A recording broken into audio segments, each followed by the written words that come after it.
بسم اللہ الرحمن الرحیم صلی اللہ علی النبی الامی وعلی آلہ واصحابہ وسلم۔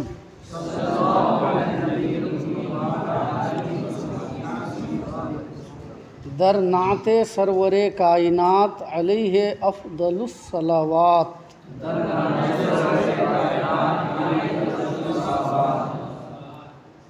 سرور کائنات علیہ افضل الصلوات کی تعریف و توصیف میں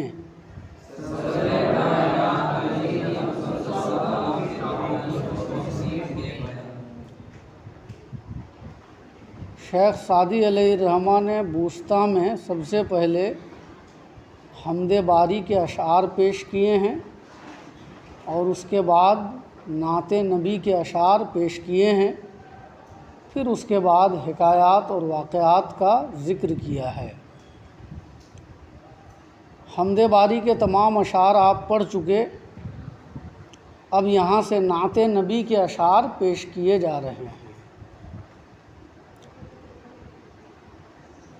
نعت کا لغوی معنی ہے تعریف، اور شعراء کی اصطلاح میں نعت کہا جاتا ہے اس کلام منظوم کو جس میں نبی کریم صلی اللہ علیہ وسلم کی تعریف و توصیف کی گئی ہو۔ یعنی لغت میں نعت کا معنی ہے مطلقاً تعریف، چاہے کسی کی بھی تعریف ہو، لیکن شعراء کی اصطلاح میں اس کا معنی ہے وہ تعریف جو نبی کریم صلی اللہ علیہ وسلم کی شان میں کی گئی ہو، نیز وہ تعریف کلام منظوم کے ذریعے سے کی گئی ہو۔ تو شاعروں کی اصطلاح میں نعت کہتے ہیں اس کلام منظوم کو کہ جس کے ذریعے سے نبی کریم صلی اللہ علیہ وسلم کی تعریف و توصیف کی گئی ہو۔ تو نعت نبی کے اشعار یہاں سے پیش کیے جا رہے ہیں۔ پہلا شعر ہے: کریم السجایا جمیل الشیم نبی البرایا شفیع الامم۔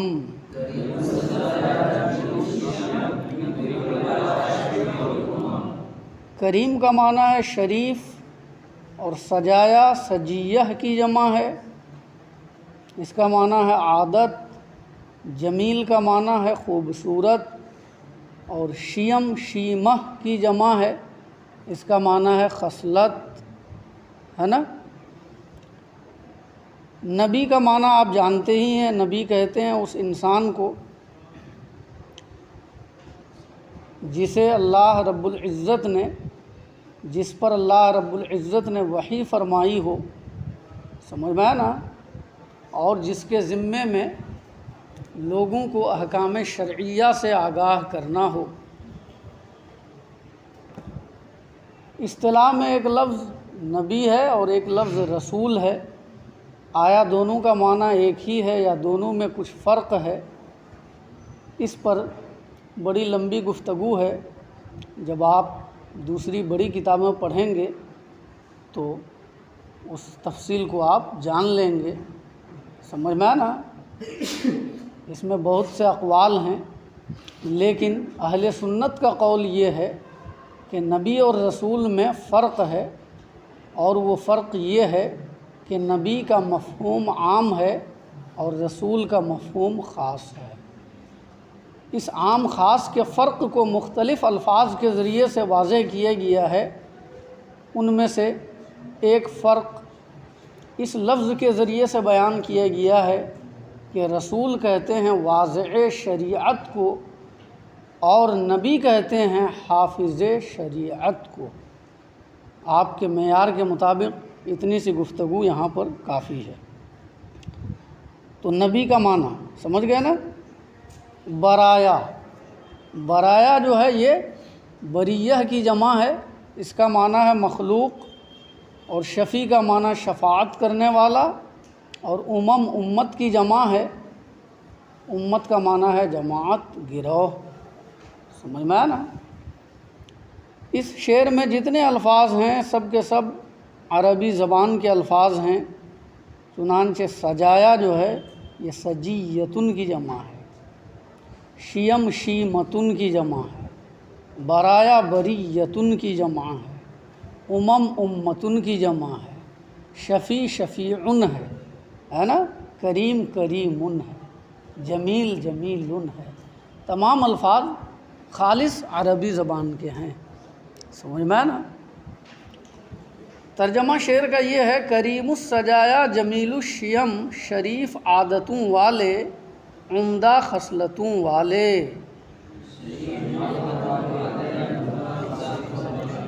تمام مخلوق کے نبی، امتوں کی شفاعت کرنے والے۔ ہمارے آقا صلی اللہ علیہ وسلم کی تعریف و توصیف کرتے ہوئے حضرت شیخ سعدی فرما رہے ہیں کہ نبی کریم صلی اللہ علیہ وسلم کی ذات کیا ہے؟ کریم السجایا ہے نا، یعنی آپ صلی اللہ علیہ وسلم شریف عادات والے ہیں، آپ کی شخصیت جمیل الشیم ہے، یعنی آپ عمدہ خصلتوں والے ہیں، آپ نبی البرایا ہیں، یعنی تمام مخلوق کے نبی ہیں، تمام مخلوق کے آپ نبی ہیں، سمجھ میں نا، اور آپ شفیع الامم ہیں، تمام امتوں کی شفاعت کرنے والے ہیں، سمجھ میں نا۔ اگلا شعر دیکھیے، مفہوم واضح ہے اور زیادہ تشریح یا آپ کے معیار سے اوپر کی ہوگی۔ امام رسول پیشوائے سبیل، امین خدا محبت جبرائیل، رسولوں کے امام، راستہ کے پیشوا۔ امام کہو یا پیشوا دونوں کا مفہوم ایک ہی ہے، تو آپ رسولوں کے امام بھی ہیں اور راستے کے بھی امام ہیں۔ راستہ سے یہاں پر مراد شریعت کا راستہ ہے، سبیل سے مراد سبیل شریعت ہے۔ آپ خدا کے امین ہیں، جبرائیل کے اترنے کا مقام ہے۔ زیادہ بہتر ترجمہ یہ ہے کہ کہو جبرائیل کے اترنے کا باعث ہیں، یعنی وحی لے کر اترنے کا، جبرائیل علیہ السلام کے وحی لے کر اترنے کا آپ سبب ہیں، باعث ہیں، سمجھ میں نا۔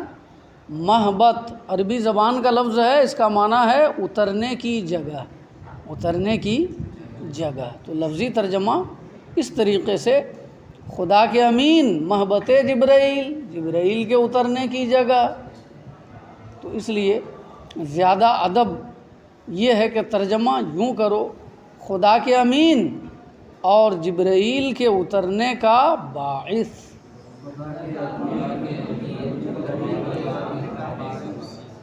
تو آپ صلی اللہ علیہ وسلم ظاہر ہے تمام رسولوں کے امام ہیں، ہے نا، تمام رسولوں کے امام ہیں۔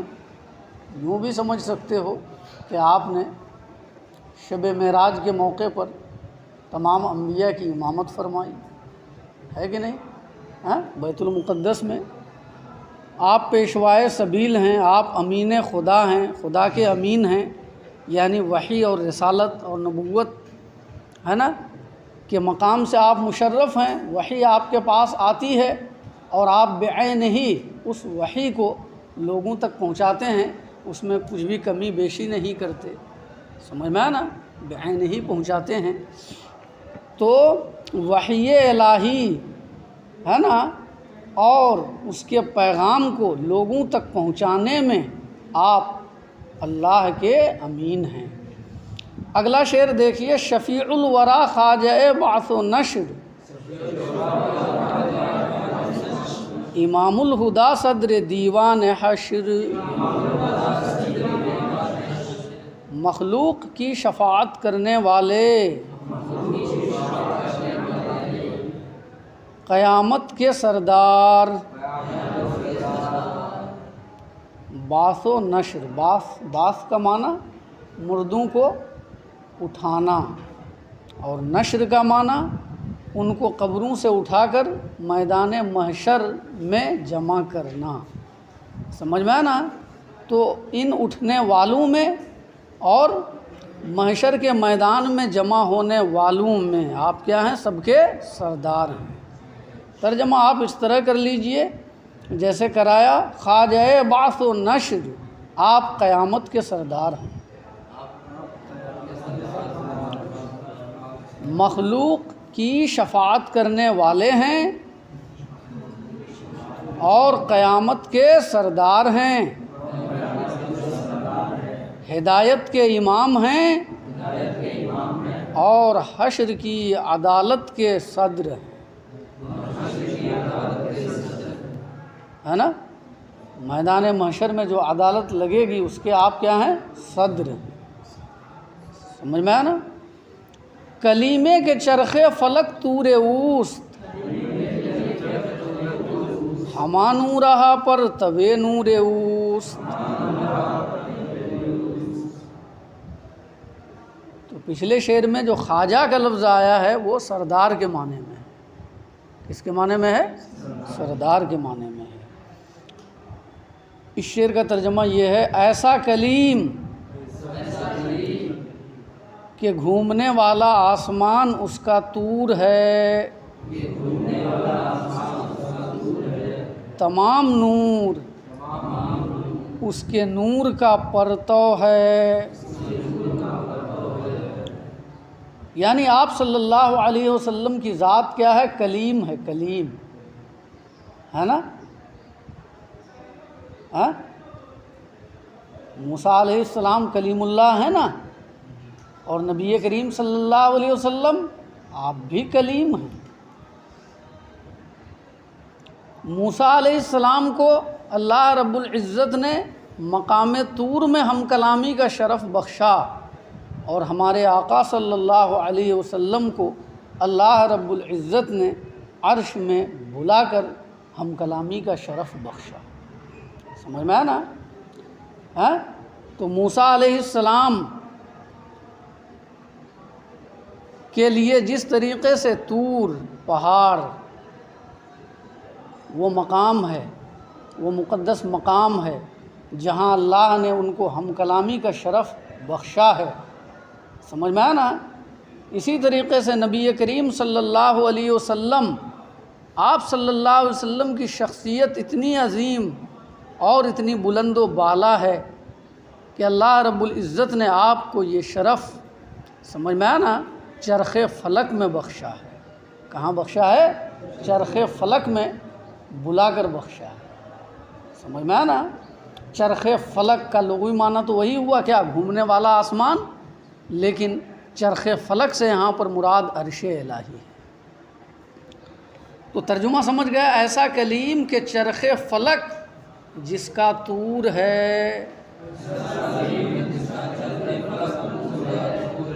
ہاں یہاں پر طور سے مراد یعنی ہم کلامی کی جگہ۔ آپ ایسے کلیم ہیں کہ آپ کے رب سے ہم کلام ہونے کی جگہ چرخ فلک ہے، چرخ فلک ہے یعنی عرش الہی ہے۔ سمجھ میں نا؟ ہما نورہا پرتو نور اوس، تمام نور آپ کے نور کا پرتو ہے۔ ظاہر سی بات ہے کہ تمام نور آپ کے نور کا پرتو ہے۔ اللہ کے رسول صلی اللہ علیہ وسلم نے ارشاد فرمایا، اول ما خلق اللہ نوری، سب سے پہلے اللہ نے میرے نور کو پیدا فرمایا۔ سمجھ میں آیا نا؟ اور باقی جتنی چمک دمک ہے کائنات کی وہ بعد میں وجود میں آئی۔ تو اس لحاظ سے ساری کائنات آپ کے نور کا پرتو ہے۔ سمجھ میں آیا نا؟ نیز ایک حدیث میں ہے، لولاک لما خلقت الافلاک والارضین، اے حبیب اگر آپ نہ ہوتے تو میں زمین و آسمان کو پیدا نہ کرتا۔ سمجھ میں آیا نا؟ حالانکہ اس حدیث کی سند میں کلام کیا جاتا ہے، تاہم اہل سنت کے نزدیک ہے نا کثرت کے ساتھ اس حدیث کو بیان کیا جاتا ہے۔ بعض محدثین نے کہا، امام سخاوی ہیں، سمجھ میں آیا نا، انہوں نے جو کچھ کہا ہے اپنی کتاب المقاصد الحسنہ میں اس کا مفہوم یہ ہے کہ اگرچہ اس کی سند نہیں ملتی لیکن معنی اس کا ثابت ہے اور اس کے معنی کی تائید حاصل ہوتی ہے، یعنی دوسرے نصوص سے اس کے معنی کو تائید اور تقویت حاصل ہے۔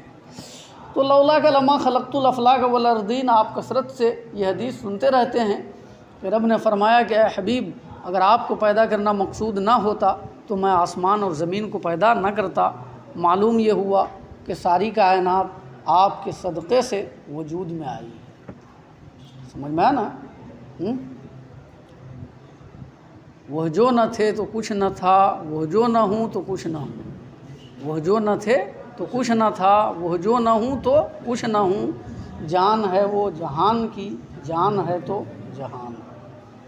سمجھ میں آیا نا؟ اس کے علاوہ اس مفہوم میں فارسی شعر بھی ہے، تو اصل وجود آمدی از نخست، یہ شعر بھی ہے۔ اگلا شعر دیکھیے، یتیمے کے نہ کردہ قرآن درست، کتب خانہ چند ملت بشست، ایسا یتیم کہ ابھی قرآن کا نزول مکمل نہیں ہوا، کہ اس سے پہلے ہی کئی مذاہب کے کتب خانوں کو صاف کر دیا۔ شستن مصدر دھونا، لفظی ترجمہ کر لو ایسے کہ کئی مذاہب کے کتب خانے دھو دیے۔ ایسا یتیم کہ ابھی قرآن کا نزول مکمل بھی نہیں ہوا، کہ کئی مذاہب کے کتب خانے دھو دیے۔ اس شعر سے اس مفہوم کی جانب اشارہ ہے کہ نبی کریم صلی اللہ علیہ وسلم کے آنے سے ہے نا تمام شریعتیں منسوخ ہو گئیں۔ سمجھ میں آیا نا؟ تمام شریعتوں کے احکام منسوخ ہو گئے اور کتاب ہدایت، سمجھ میں آیا نا، جس سے اب لوگوں کو روشنی حاصل کرنی ہے اور شریعت میں رہنمائی لینی ہے اور احکام پر عمل کرنا ہے، وہ قرآن کریم ہے۔ سمجھ میں آیا نا؟ اب دیگر آسمانی کتابوں میں جو احکام بیان کیے گئے ہیں اس کے مطابق عمل کرنا نہیں ہے، اس لیے کہ قرآن نے دوسری آسمانی کتابوں کو منسوخ کر دیا ہے اور نبی کریم صلی اللہ علیہ وسلم کی شریعت نے دوسری تمام شریعتوں کو منسوخ کر دیا ہے۔ حضرت شیخ سعدی علیہ الرحمہ اپنے اس شعر سے اسی مفہوم کی جانب اشارہ کرنا چاہتے ہیں اور یہی بتانا چاہتے ہیں۔ سمجھ میں آیا نا؟ ظاہری الفاظ کی طرف نہ جاؤ ورنہ مسئلہ کھڑا ہوگا، نہ کردہ قرآن درست۔ سمجھ میں آیا نا؟ مفہوم کو بیان کرنے کے لیے ایک مخصوص اسلوب ہوتا ہے، سمجھ میں آیا نا؟ فصاحت و بلاغت کے قالب میں الفاظ اور عبارات کو ڈھالنے کے لیے کبھی کبھی ایسا اسلوب اختیار کرنا پڑتا ہے کہ اگر ان کے ظاہری الفاظ کو دیکھو گے تو شبہہ کی گنجائش ہوگی، لیکن قائل کے نزدیک وہ تمام شبہات سے بالا تر ہے۔ یہاں تک سمجھ گئے؟ درود پڑھو صلی اللہ علی النبی الامی وعلی آلہ وصحبہ وسلم۔